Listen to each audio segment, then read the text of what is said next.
Imogen and Lev, they just got married. They're on a very nice, lavish Mediterranean cruise for their honeymoon. Imogen, we realize right off the bat is she's a deeply insecure, kind of anxious person.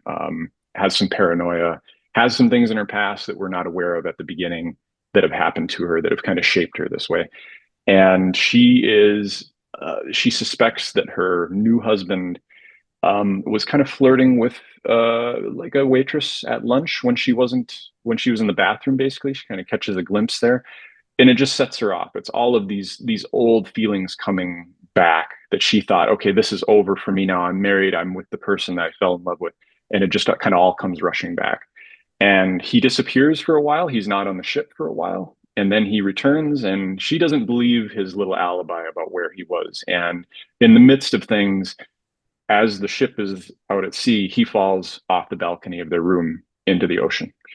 And that kind of just that's the jetpack to get the story going from there.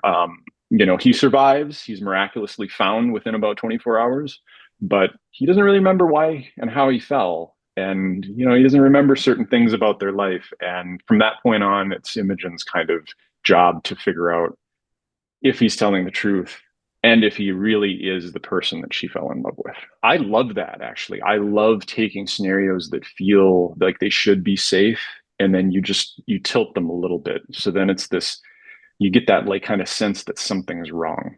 So I would say that's the most important element there. When you're dealing with a place that traditionally is safe and welcoming, it's your home, it's your neighborhood, it's your family, taking that and suddenly making the character look at things in a slightly different angle, and they say, oh, is this really what I thought it was? And just skewing that a little bit, and then you can kind of grow out from there. It goes from, is the person I fell in love with, can I trust them? Are they the person that I thought they were? Can I trust myself? All the way to that point. Do I even know what I'm capable of? If a character begins to kind of frighten themselves, I feel like that's very unsettling to me as I'm reading. You're not, because they're a little bit of a wild card. You don't know what they're actually capable of or what they're going to do and where the story is going to lead, which is that draws me into a story. It stems a lot from her distrust in her own past, the things that have happened to her, and then distrusting her own little perceptions. Am I making this much bigger of a deal than it needs to be? She has people in her life telling her, you got it good, everything's fine. Lev is a great guy, and she's seeing all that, but she's always very cautious and curious. So the amnesia part of that, memory to me is just such a interesting aspect and dynamic of a story. So having pieces that are missing of the puzzle always feels very intriguing. And then for this scenario, yes, it was, are the pieces actually missing? And if they're not, why aren't they? What is even the purpose here? And it becomes very much, whether it's in her own mind or not, by the middle of the novel, it's very much a cat and mouse game of a married couple.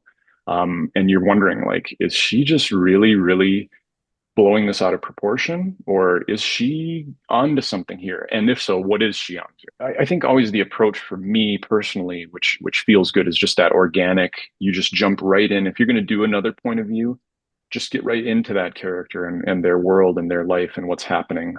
There's lots of fun, little plot devices you can use, like you mentioned. Like you can use diary entries or letters and different things like that. You have to really know how to use those to make them effective. But for me, I just felt like having this other character who, at first, you don't understand, or really, Sierra as the character, you're not sure how she fits into this until about the midpoint of the book. And then you start to say, oh, this is how she's tied into Imogen and Lev. And it's like, okay, well, what's actually going on here? But by then, you're getting a sense of who Sierra is, where she is, what her life is like, that she is deeply afraid, that she's running from something. And she's very, very afraid that that thing will find her. So organically is, I think, that the best way that I approached that is just jumping right into that point of view for the character and just going from there and just expanding and building out.